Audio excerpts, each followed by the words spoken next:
patriotic summer. Ain't no lefties in this party, girl. I break the wall. Is this red hot this summer? Shake 'em all. Shake 'em all. Is this red hot this summer? Shake 'em all. Shake 'em all. This red hot this summer. Yeah. It's a red hot summer in the daytime. You know it's lit. Yeah. If a commie wanna problem, I can spray mine. What is up, gang? You guys will never guess what happened. So look, I had a bomb intro. I can't do it again. I said I was going to do it again, but that was super organic. I can't do it again. So we'll have a funny one. I thought I was live. Okay. And we were doing opening statements on the show, and there was like no comments. And then somebody messaged me and was like, "Are you going live?" And I'm like, "I am." And then I looked, and there's no red bar in the corner. So I totally was starting a whole show. Can you imagine if I just would have done a whole 45 minutes? Hey, at least we would have known. Like, that's funny. Anyway, guys, what is up? We're gonna do a special matter today because I haven't been able to do my shows. Honestly, I've been very sad. I had a death in the family. We're having a hard time, of course. I'm not going to go into the details of it because I love my family. I love the privacy that I've created around myself. And I only like to give what I want to give. So just please keep my family in your prayers. My dad, his brothers, everybody's having a hard time. This is a very abrupt, shocking thing. But we're going to get started and recap what we talked about yesterday on Truth to Set You Free, because I didn't like how the show went. A lot of my points were just it went over here, it went over there.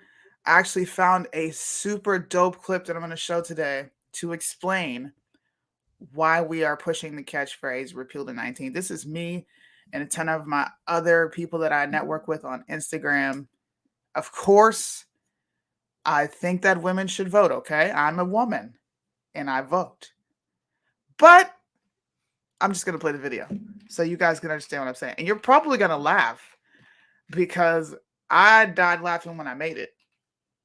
It was hilarious. Let me go to my Instagram. Everybody here? Okay, now I see comments rolling in. Man, that was this is that was your a reel good from laugh. earlier. Yeah, you seen it? People were like, "Oh, okay, now I get it out." You get it? What's up? Hey, my cousin is in the building. What's up, man? I'm trying to make it home to be with you guys. But if not, I love you guys. You all know that. I love y'all so much. And rest in peace, Uncle Kenny, man. Dope ass uncle. Swear. Let me pull this up. This is why I say repeal the 19th. And I'm going to give clarity because people... I'm gotta say it. I wouldn't be myself if I I'm gonna didn't. eat while you play this video. Okay, go ahead. The wealthy should pay their fair share. Yes, wealthy should pay their fair share. What is a fair share? What percentage? So you're saying that you're saying that they're paying their fair share is what you're saying. No, I'm asking what percentage is a fair share? Their fair share, the same, if a third of my money is going to taxes, then I think a third of their money should be going to taxes. Well, it does. Of course, I think women should vote. But if they didn't, I wouldn't have a problem with that either. And this video is evidence as to why. Historically, women are more in favor of government funding and government programs. Programs like childcare, stronger health care. It's all starting to make sense now. Last thing we need is more government funding and more government programs to keep people stagnant and never progressing. So the next time you hear repeal the 19th, please keep in mind Congresswoman Cori Bush here. So, did you guys hear the question she was asked? This is the infamous question that a lot of people have been asking. Liberals, Democrats, whatever you want to call yourself. Okay, you want the rich to pay the fair share? What's the percentage? Well, this lady has no clue what she's talking about. There are so many other women, okay? Yes, And it's annoying that I even have to do this. I can't even lie to you.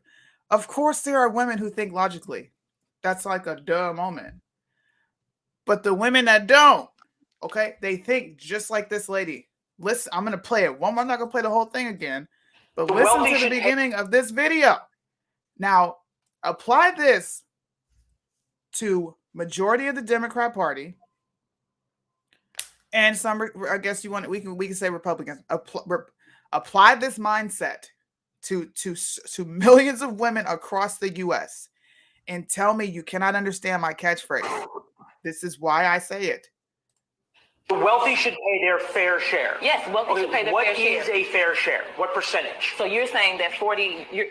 She tried to catch him at something. This is what people do when they don't have answers. So you're saying this? No, I'm asking you a question.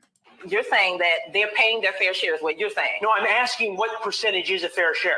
Their fair share, the same. If a third of my money is going to taxes, then I think a third of their money should be going. It does. Well, it.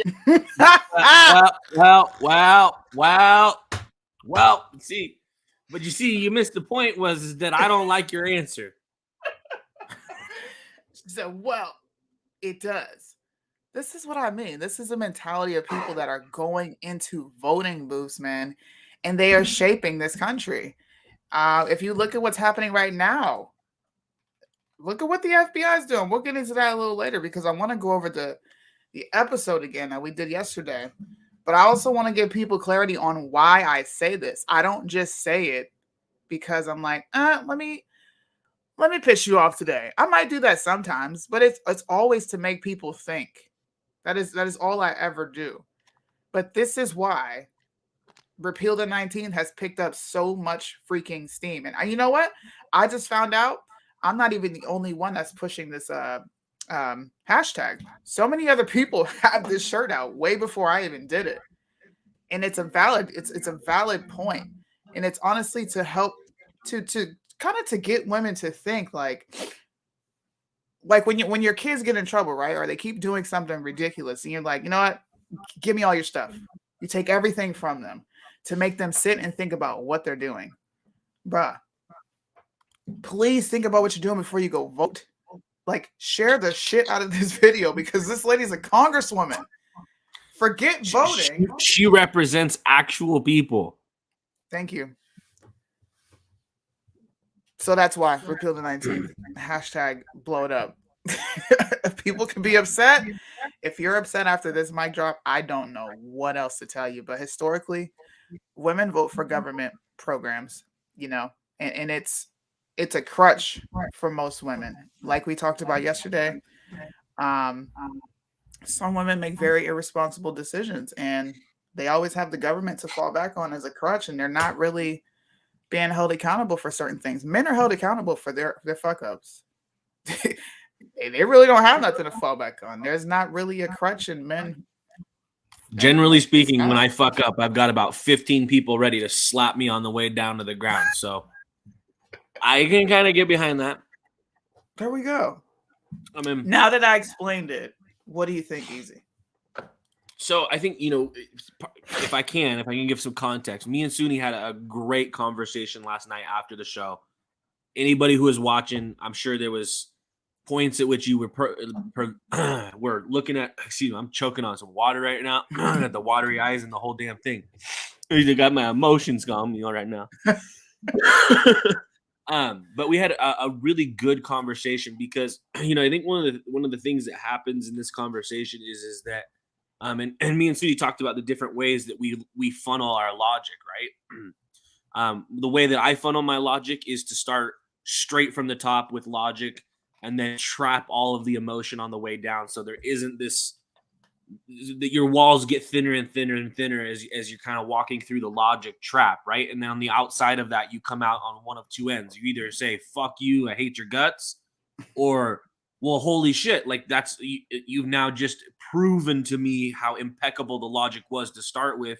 And every time I try to fight it, it doesn't work.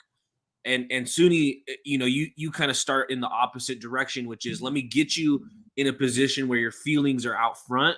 And then we can slap all of those emotions around until we get to the same relative logic funnel, which ends in essentially the same thing, which is you're either gonna say fuck you or you're gonna understand that there's like, okay, like, no, maybe we don't want to repeal the vote for all women, but Mhm. should we be having the conversation about where there is differences in the way that men and women operate? There's a very fair game conversation. We've been having that for a long time. And I think, last night's episode was just simply put from my end, as we kind of talked about and expressed, it just was the wrong place, wrong time kind of conversation. And when we talk about stuff like repeal the 19th, there is an element of understanding that is partially based in satire, but also Mhm. fundamentally there's also a big portion of it. It's kind of like, I'll akin it to this. It's Saturday Night Live, but with actual real consequences. Like Yeah. Saturday Night Live, they go out there, they make fun of stuff, and it's just a goofball conversation, right? And I would say 99% of people don't have any sort of like, oh man, I affiliate my political beliefs and ideologies formed on Saturday Night Live, but they may watch Saturday Night Live if they have a great Trump impression that, kind of is close to the narrative of truth. Mhm. You might see people kind of move in that direction. And I think that one of the biggest and most difficult things is we were trying to have a conversation with 5 people that really is formatted for a one-on-one where we can say, well, I don't agree with you, but if there was logic to be had in this situation, it would look a lot like this, right? And so, I'll just address it from that end, which is was inspired from that conversation. I think that there was, just to Suni's point, she's dealing with some hard stuff going on right now. There's other people inside of our specific group who are also dealing with other stuff going on right now, and feelings took a big leap into that conversation, and it kind of confused what was the logic we're working off of in order to get to the point of the conversation, which is at this point, and the point that Suni's making specifically, I think particularly with like Cori Bush, is that a lot of the women that are in our political system today wouldn't be there if it wasn't for and I'm gonna say this delicately because I still don't love the repeal the 19th. Like, and you're never gonna get me on that. But I will say this is that if it wasn't for people pulling at heartstrings, somebody who can't answer the question of a logical of what is a fair share doesn't belong in office, whether they're men or women. But in this Mhm. situation, I think Suni is astute in pointing out, like, hey, like, hold on a second. When it comes to governing, we have a lot more women that fall into this category than we do men.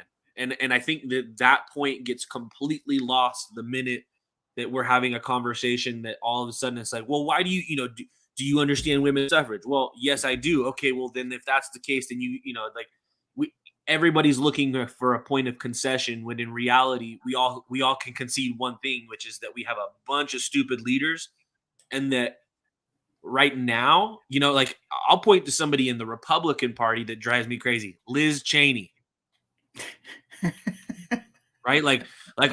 Listen, if we want to repeal the 19th for one specific person, let's do it for Liz Cheney, and I'm cool with that. Facts. You know what I mean? Like, so like the context is important, and I think that people see us. We got on there last night. It got a little heated.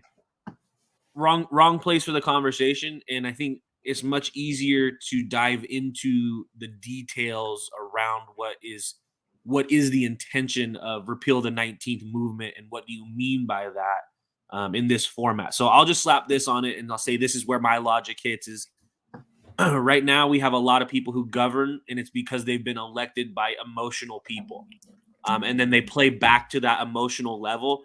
And I will concede on this level is that in particularly in our government structure right now, many of the women who have high level leadership positions, including Nancy Pelosi, AOC, Ilhan Omar, Liz, the list goes on.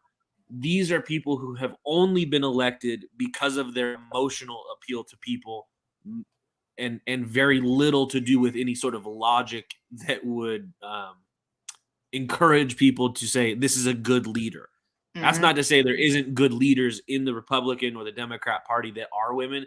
It's just that the predominant majority of them, what we're seeing is these incredible emotional, you have to vote for me because if you don't, you're a sexist. And if you don't vote for me, you're not for progress. And if we don't do these things, then you're not truly a liberal or whatever the case may be. And so, I'm stuck between, repeal the 19th for me. That's all satire. I can't get behind the movement, but I can get behind the logic of the women that we have in leadership right now have used emotion to get there and are using emotion to make decisions. And that is going to probably not work out well for all of us. I mean, that's facts, man. You're looking at the state of the country, and they use emotion to control everybody. Emotions and fear. That's what Democrats dominate at. Republicans aren't too good at that. They're not too good at anything, if I gotta be honest. I'm not happy with the Republican Party. I'm not happy with Democrats. I'm not happy with what's happening across the country. But this was, I don't know, this was like really important for me to drive home because I'm a woman and I believe women are supposed to hold each other accountable. No matter how it makes you feel, bro, we're emotional creatures and we make very effed up decisions at times. To deny that is to deny reality, man. Like, of course, we've all come from somewhere. I used to make crazy decisions. More so, not now. Now I'm like, okay, I'm in my 30s. I need to sit down and think about this. Let me think about this, and this. And I can usually come to a very logical conclusion. But you know what?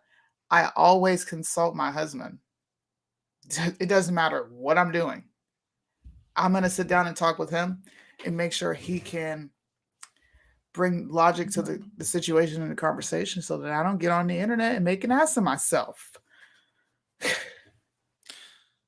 what it's all about. I just want to say, I think so. Like, I just want to. I'm going to pull this one up real quick. So I've always understood what Sunni meant. I think this is one of the things that got lost in the conversation last night. Is I totally understand what Sunni is saying. We just had there was a lot of crosstalk. I don't know how else to put that, and it drove what ends in logic into a completely emotional state, and it was what it was. I think we got it out. Like I said, we had a great conversation afterwards, and what's unfortunate is I wish people could see more of what we do behind the scenes, because we had a great conversation about it, and our intention is to bring that conversation to you right now. So it's not about me finally seeing what she's saying. It's about me saying, oh, okay, like time and place was important on this one. And my phone is blowing. Hold on one second. Unfortunately, it's one of those things that in that format of a show where we're specifically trying to kind of track day's news, current topics and stuff. It was like, all right, so if we're going to talk about this topic, let's talk about it in relevance of the day. And that's not exactly the format that fits for the overarching conversation here for this specific thing. So, I just understand when we get into arguments about this, it's probably mostly because we didn't have a great game plan about how to have the conversation to begin with. I would agree. I'll just offer that.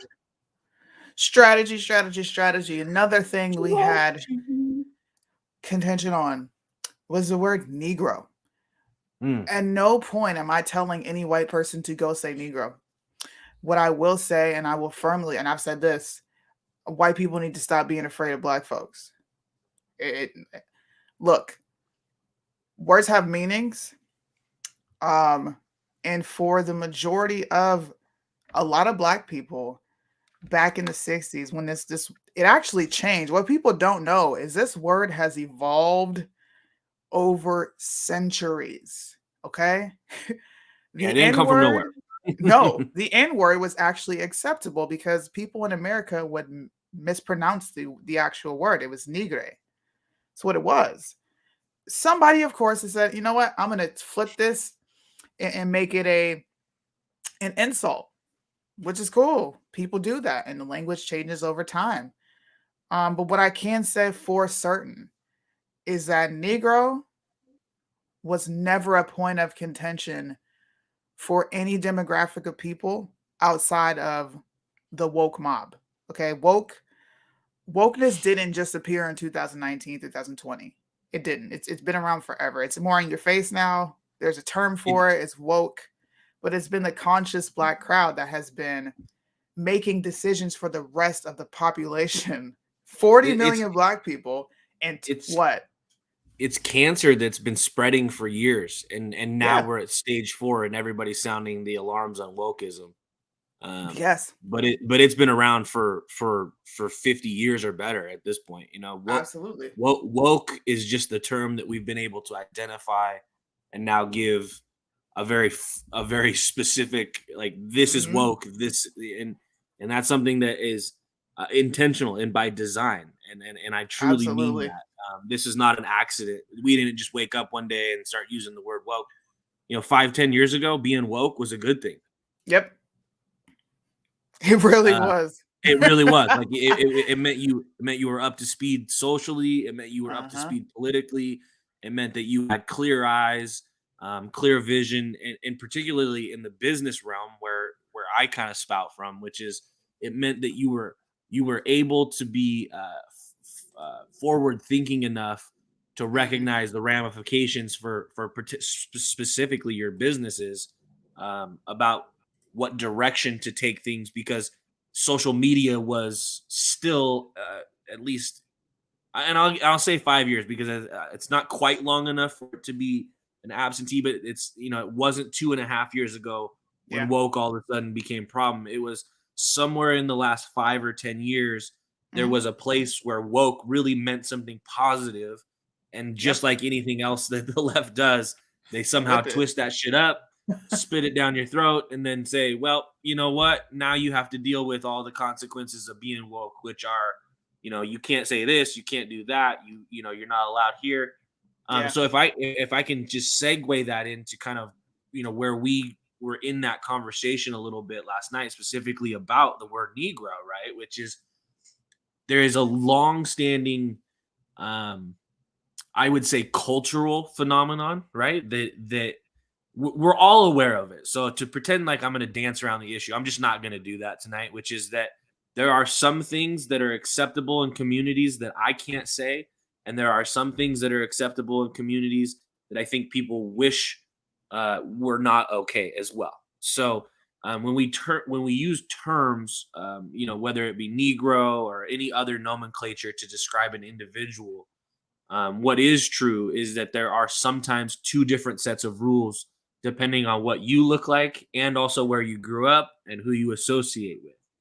And so a Absolutely. lot of that friction, I think, in that conversation again goes back to time and place. Like, when we talk about nomenclature for individuals, when we unravel the whole thing, at the end of the day, we're all Americans. We have way more in common than we do to sit here and say we have outside of context in common with each other.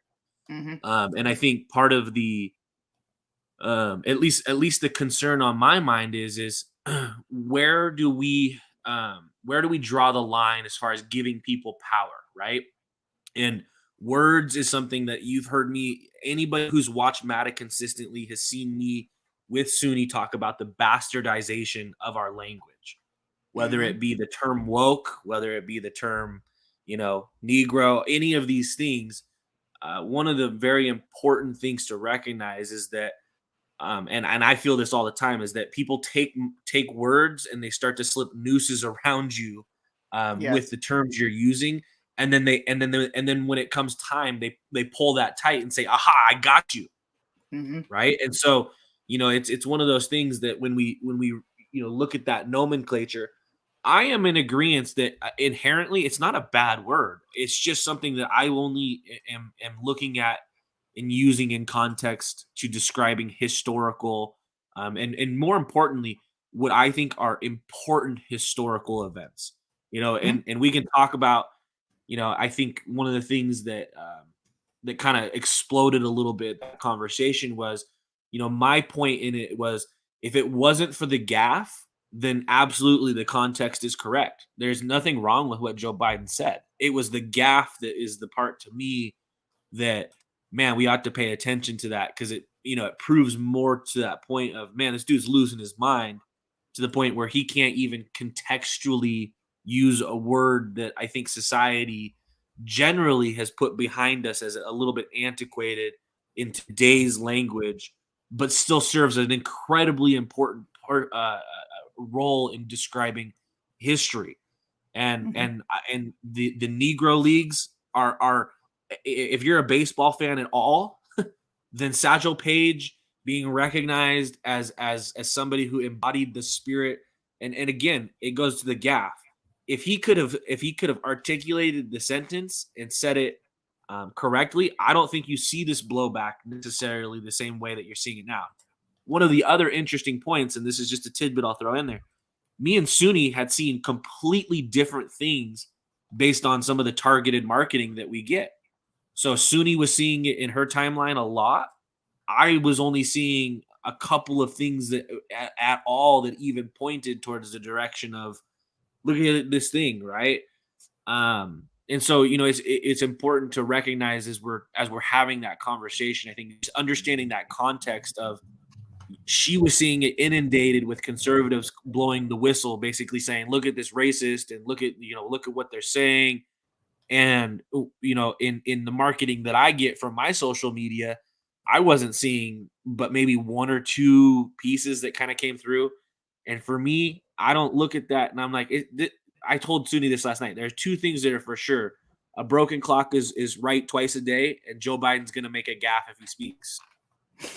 So for me, I didn't even, to be honest with you, it never even hit my radar as like a topic of conversation, because it was just like, oh, yep, there he goes again. I could clearly see the context. I didn't need to read, a paper on the Negro Leagues and, the importance of the historical things. I also understand I'm not probably average in the sense that I'm pretty well read on this stuff. I follow baseball like it's a bad habit. And so, to me, the gaffe was the important part to point out. But to Suni's point, it became the narrative for the talking right. Yeah. I don't know, for what, a week now? Look, Officer Tatum talked about this for days. Okay? This is the same, like I said yesterday, the word has evolved over time. I wish people would really get into like the historical parts of this. Sure. You have a very small demographic of people deciding for the rest of us what we want to be called. Stokely Carmichael decided we will be called Black. 68% of Black people were like, nah, bruh, I'm Negro. Like, what are you talking about? And then it happened again with Jesse Jackson in the late 80s. I mean, the early 80s. We want to be called African American. You know how many Black people were like, nah, bruh. What do you mean? Stop changing the language for people, because you know what happens? Stuff like this happens. You got people like Tatum doing. I didn't even hear what he had to say. Run this. I don't even know what. Man, I'll play it for you. I was like, I can't Yeah. believe he made a video about this, man. Like, come on. We're supposed to be smarter than this. Especially as conservatives. You're supposed to look well beyond what the media is putting out. And Washington Post actually put this out first. Then I knew it was BS. I'm like, people are going to start commenting on this. Watch what happens. And I wish I would have bet money, because I'd probably be a rich woman right now. Just saying.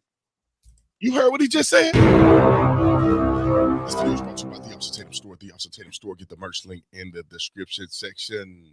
I know Veterans Day was yesterday, but however, we're going to do a veterans sale throughout the entire weekend. 30% off for all veterans. Click at the tab at the top of the store. You'll see where you can fill out your credentials that you are a veteran, so we can verify, because I know some people are going to say they veterans and they ain't veterans. We'll verify that you're a veteran. We'll make sure that you get the respect that you deserve. You get 30% off through the weekend.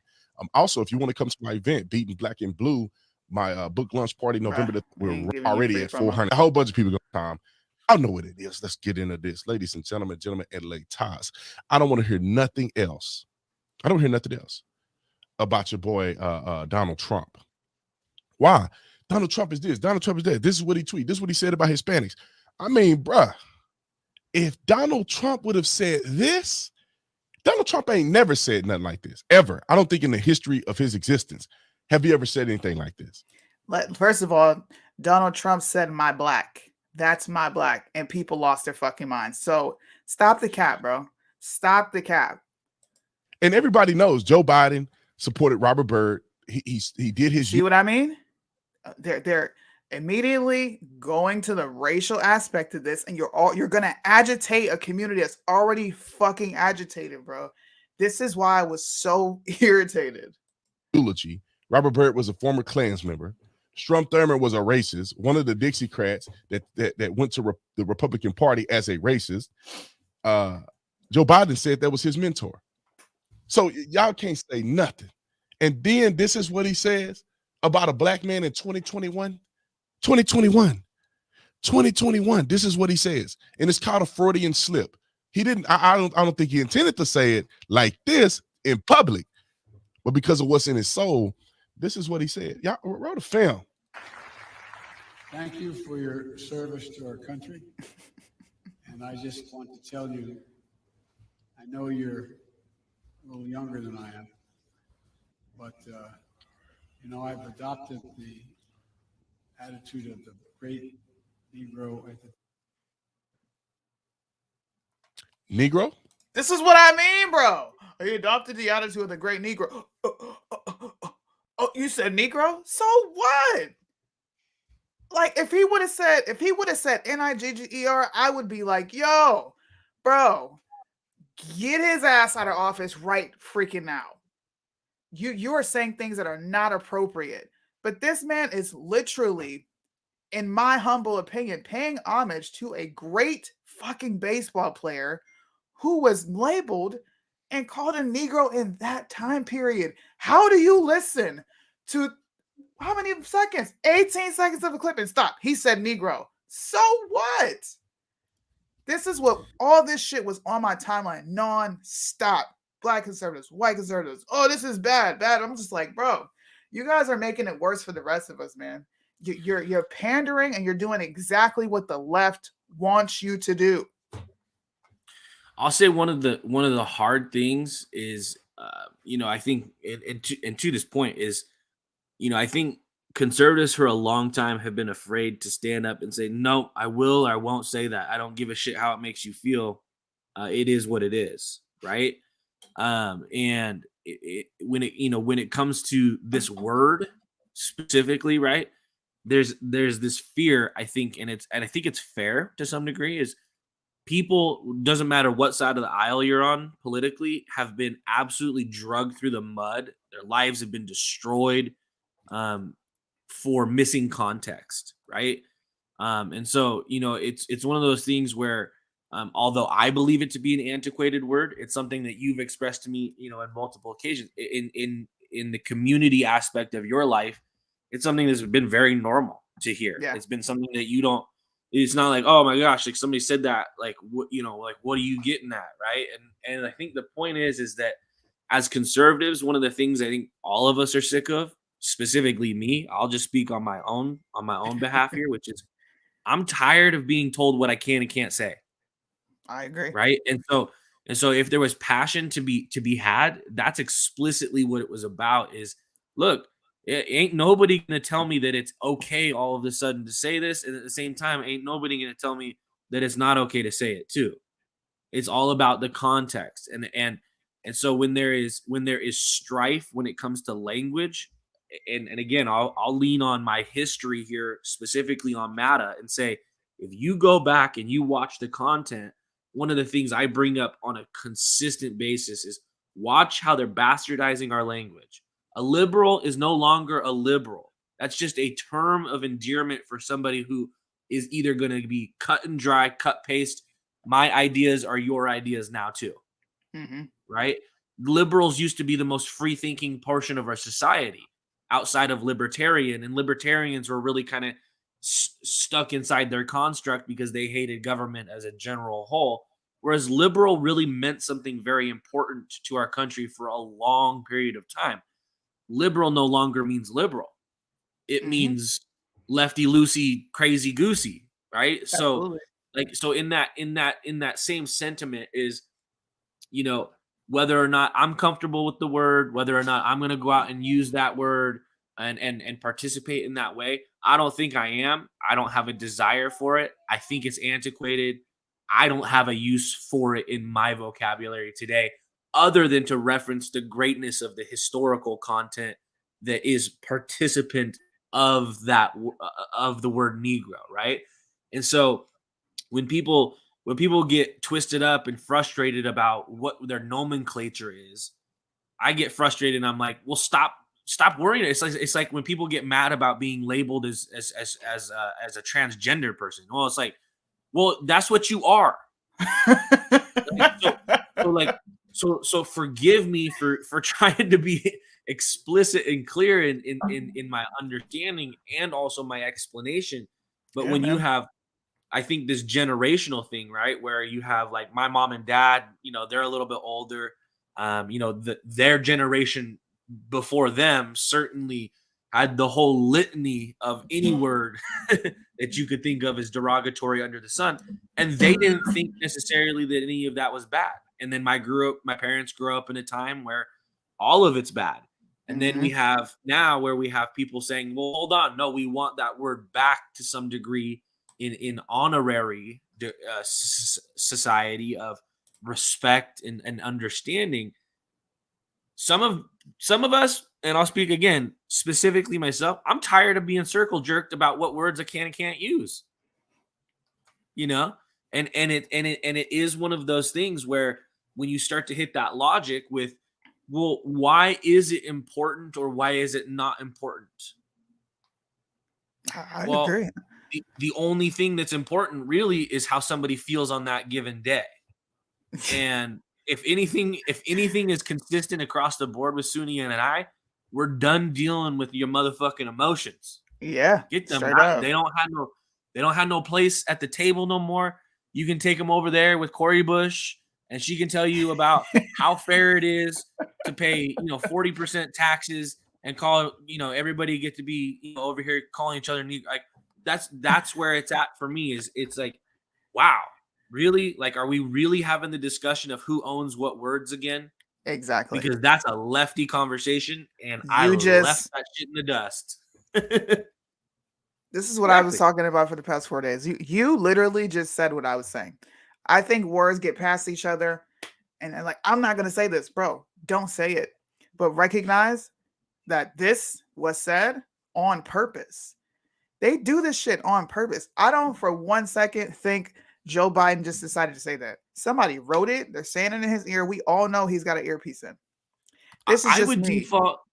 default to say it was just he probably was reading off a teleprompter. Some of it, like he is in an age group where certainly that word was used. Yeah, I it was think used. in a predominant, it was it was to talk down to people to some degree.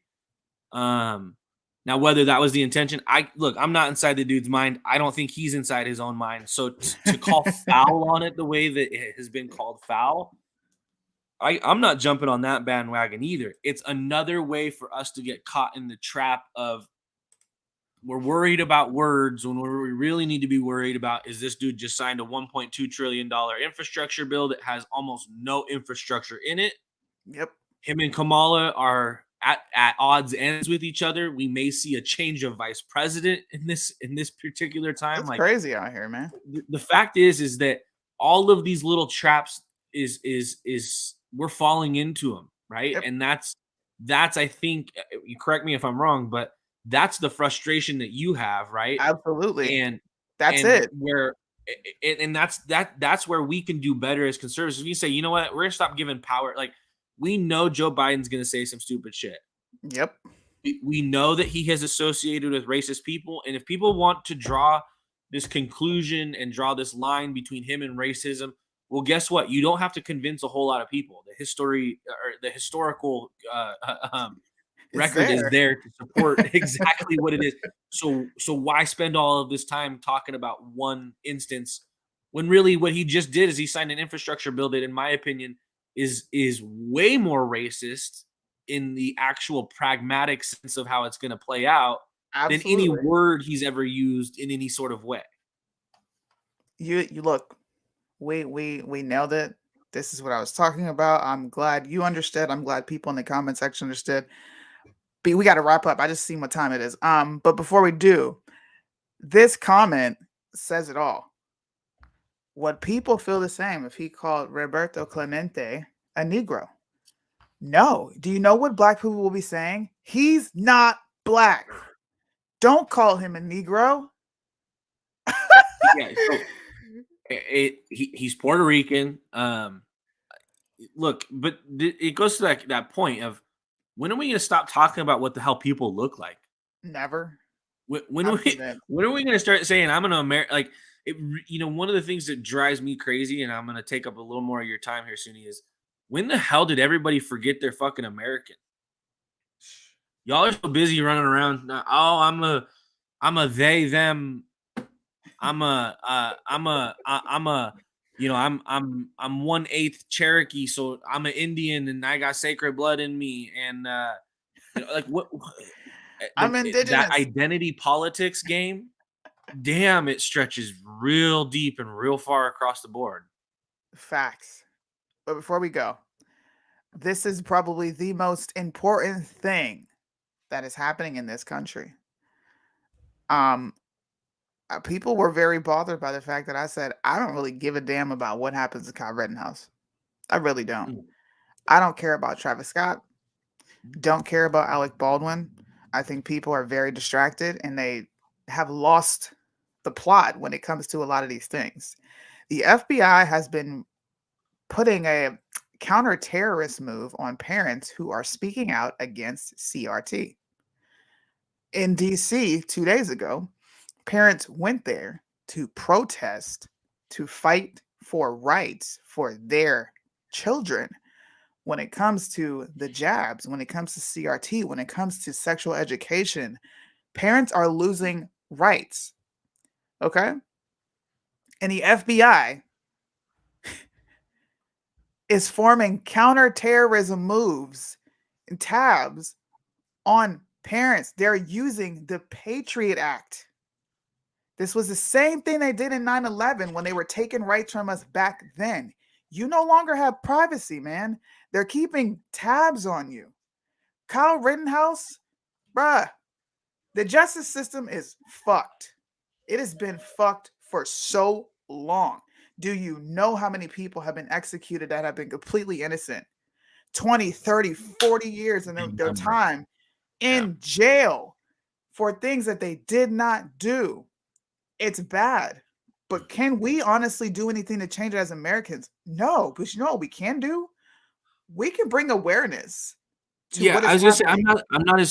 I'm not as futile in that, but then you wrapped it up with but we can because we have that power to do so. And so I'm gonna harp on that for a second, which is everything that we're seeing happen right now is a byproduct of a decision that somebody made. We can say 2, 4, 6, 10, 20 years ago. And I'll look at this one specifically, and I'll just say, like, one of the greatest gripes of our generation versus the generation that is now cycling out of politics and phasing out into retirement of life is they didn't, because of identity politics, in my opinion, they did not have the foresight to remember that the tool that they're going to use to fight terrorism could very well become the terroristic tool itself towards the people in the country in which it is held to protect.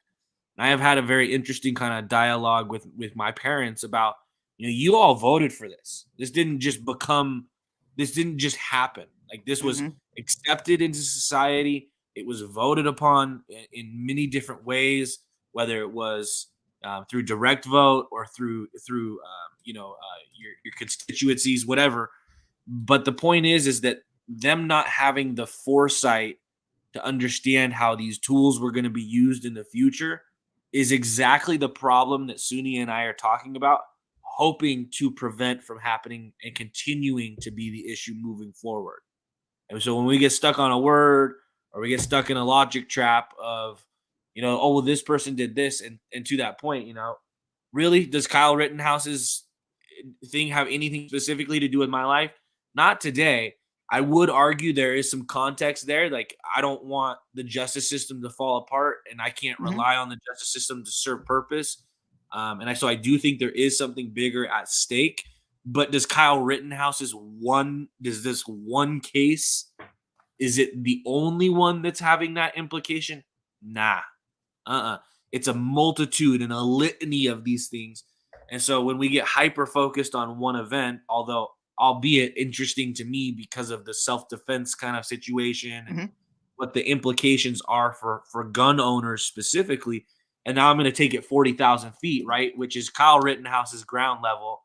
At the 40,000 foot mark, people need to be worried about if you go and you use your gun in self-defense now, do you really actually have a case to be made for self-defense? Yeah, Because if he loses his case, as the DA, or excuse me, the prosecuting attorney said, this, you don't bring a gun to a fist fight. Mhm. Well, so now the objective is you got to get punched in the face 8 times before you can fire off a round in order to protect yourself. Well, that's the 40,000 foot argument, right? And that's the looking down and seeing like, whoa, if this goes that way for a continued period of time, it doesn't matter what we do. We lose that preserved freedom of innocence until proven guilty. And we're just guilty because of the fact that we showed up to a place and chose to use this specific tool in order to defend ourselves. And Yeah. so, although I agree in the context, I will say there are ramifications that maybe we don't want to have to bear. And that may be what it is, right? They're coming for your guns. That's what I'm saying. Yeah. I think that was the same point I was trying to really push with the whole Alec Baldwin thing, not to go back there. I'm like, oh, moral of the story, bro, they're coming for your weapons. You're Yeah, gonna they use didn't. every It, high profile story to do it.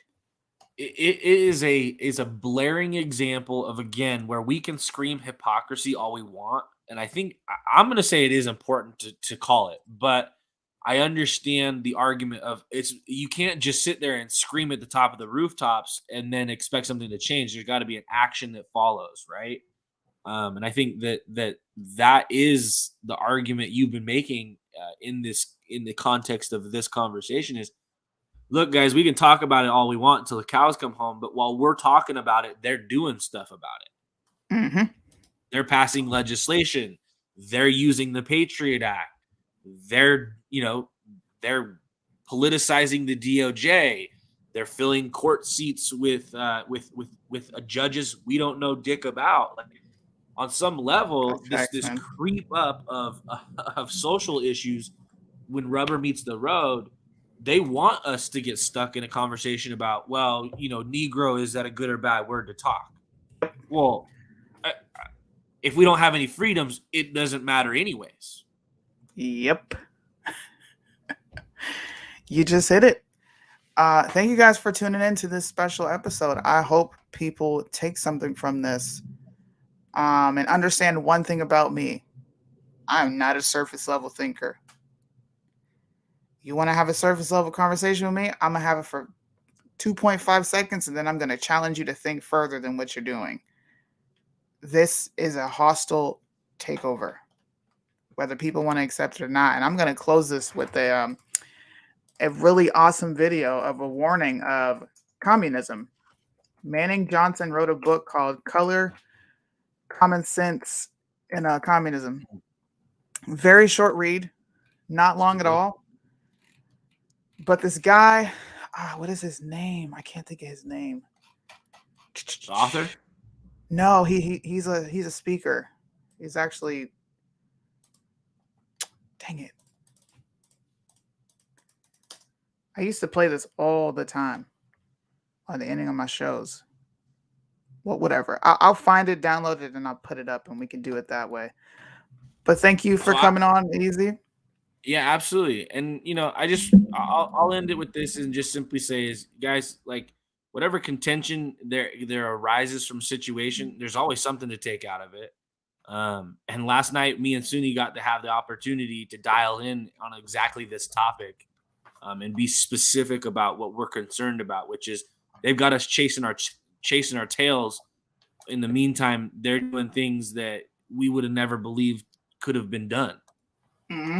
So let's make sure that, you know, as we have hard conversations, that we're not sticking to the surface, that we're scratching at it and we're picking down on it. And if it takes a blow up in order to get to the bottom of a conversation, then that's what it takes. Facts, man. Thank you guys for tuning in. I might see you on Monday, or I might be switching it to Wednesdays. We'll see how it works. See how it works out. But please share this. If you're watching this on YouTube, please make sure you hit the thumbs up, you hit the subscribe button, and you hit the notification bell so that you never miss a live. If you're not following me on Instagram, follow me on Instagram. It's all one word, Sunni the Middle Child, with the number 2 at the end, no spaces. My new YouTube, if you're watching on Facebook, is Sunni Blanks. I put it in the comment section and I just misspelled it. Look at this. I put apostrophe on it. Don't put the apostrophe, just the 2. No apostrophe. All right, guys. I got to get to another show. I'm late. To be in every home library. It's entitled Color, Communism, and Common Sense by Manning Johnson. Manning Johnson was a Negro, and he was also a member of the Communist Party. He joined the party as a young man because he honestly believed that the communists were trying to improve the conditions of his people. He was a dedicated communist.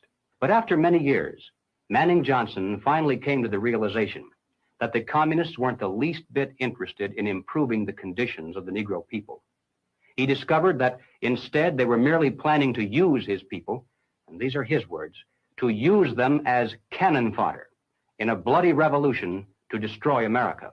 As early as 1928, the communists declared that the racial differences among our people constituted the weakest and most vulnerable point in our social fabric. By constantly probing and straining at this one spot, they calculated that eventually the cloth could be torn apart and that Americans could be divided, weakened, and perhaps even set against each other in open combat.